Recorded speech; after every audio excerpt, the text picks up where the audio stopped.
नमस्कार। चलिए आज आपको ले चलते हैं एक बहुत ही पुरानी और उतनी ही दिलचस्प कहानी में। ये कहानी है आस्था और अहंकार के टकराव की।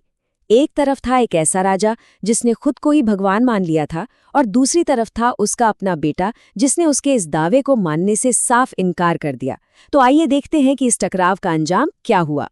तो कहानी के केंद्र में है दो लोग, राजा हिरण्यकशिपु और उसका छोटा सा बेटा प्रहलाद। अब टकराव ये था कि राजा चाहता था सब उससे पूजें, पर उसे पता चला कि उसका अपना बेटा उसकी जगह भगवान विष्णु की पूजा करता है। ये सुनते ही राजा का गुस्सा तो जैसे फट पड़ा। लेकिन छोटा सा प्रहलाद अपनी भक्ति में बिल्कुल शांत और अडिग रहा, और यहीं से शुरू हुई आस्था और अत्याचार के बीच एक जबरदस्त जंग। हिरण्यकशिपु का अहंकार इतना बढ़ चुका था कि उसने पूरे राज्य में ये ऐलान करवा दिया कि अब से पूजा सिर्फ और सिर्फ उसी की होगी। हर कोई, यहाँ तक कि उसका अपना बेटा भी, उसे ही अपना एकमात्र भगवान मानेगा।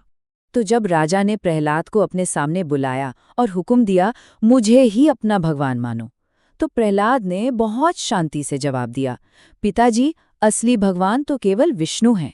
ये एक सीधा और सच्चा जवाब था, लेकिन राजा के गुस्से की आग को भड़काने के लिए इतना ही काफी था। राजा को लगा ठीक है, शायद समझाने से बात बन जाए। उसने अपने बेटे का मन बदलने के लिए उसे गुरुओं के पास भेजा। सोचा कि वो उसे सही रास्ते पर ले आएंगे, लेकिन यहाँ तो पासा ही पलट गया। पाठशाला में प्रहलाद ने दूसरे बच्चों को भी भगवान की भक्ति के गीत सिखाने शुरू कर दिए।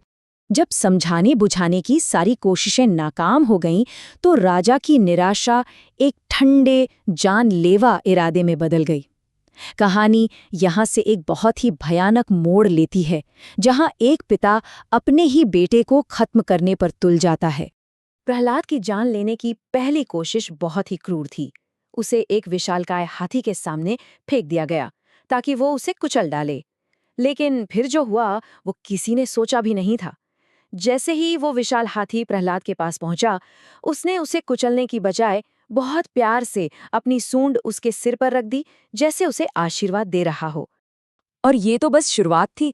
राजा के हमले रुके नहीं, बल्कि और बेरहम होते गए। उसे जहरीले सांपों से भरे गड्ढे में छोड़ा गया, जानलेवा जहर पिलाने की कोशिश हुई और यहाँ तक कि ऊंची चट्टानों से भी फेंक दिया गया। फिर भी हर बार प्रहलाद एक ऐसे चमत्कार से बच जाता था जिसे देखकर सब हैरान थे। अब जब हर तरीका फेल हो गया, तो राजा का गुस्सा और हताशा अपने चरम पर थे।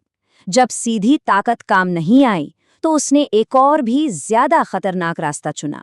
एक ऐसी साजिश जिसके बारे में उसे लगा कि ये कभी नाकाम नहीं हो सकती। अब इस कहानी में एंट्री होती है राजा की बहन होलिका की। होलिका के पास एक खास, कह सकते हैं कि एक रहस्यमय वरदान था कि आग उसे जला नहीं सकती थी। तो प्लान ये था, बहुत ही शातिर प्लान था। होलिका प्रहलाद को अपनी गोद में लेकर एक धधकती हुई आग की चिता पर बैठ जाएगी। सोचा ये गया था कि होलिका तो अपने वरदान की वजह से बच जाएगी, लेकिन प्रहलाद आग की लपटों में जलकर राख हो जाएगा। ये एक ऐसा जाल था जिससे बचना नामुमकिन लग रहा था। और ठीक इसी वक्त कहानी का सबसे बड़ा चमत्कार हुआ। अचानक एक तेज हवा का झोंका आया और होलिका का वो जादुई शॉल जो उसे आग से बचाता था, उड़कर सीधे नन्हे प्रहलाद के ऊपर आ गिरा। नतीजा ये हुआ कि होलिका तो आग में जल गई, पर प्रहलाद को एक खरोंच तक नहीं आई। अपनी हर चाल, हर साजिश के नाकाम होने के बाद राजा का सब्र का बांध टूट गया। अब उसका गुस्सा सिर्फ अपने बेटे पर नहीं, बल्कि उसके भगवान पर था।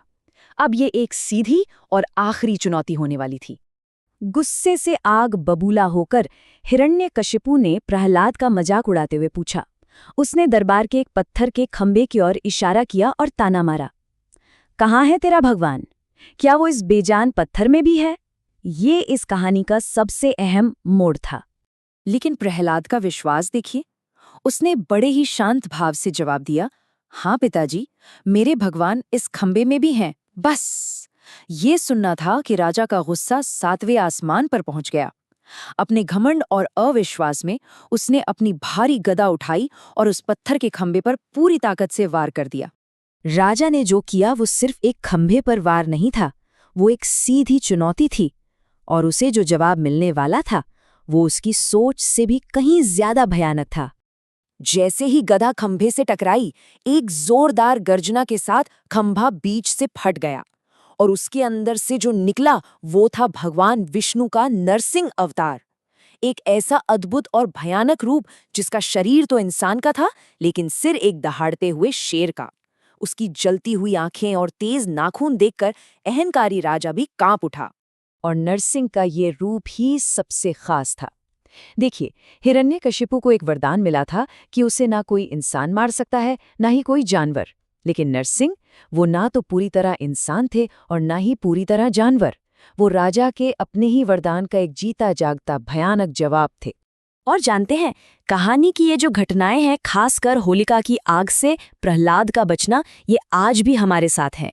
बुराई पर अच्छाई की इसी जीत को हम सब होली के त्योहार के तौर पे मनाते हैं।